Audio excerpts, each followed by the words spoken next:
Today's topic is DevOps. What is DevOps? Dev means development and Ops means operations. So DevOps is a combination of development and operations.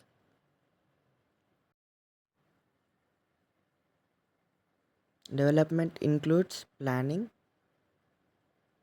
next requirements, next coding, next testing.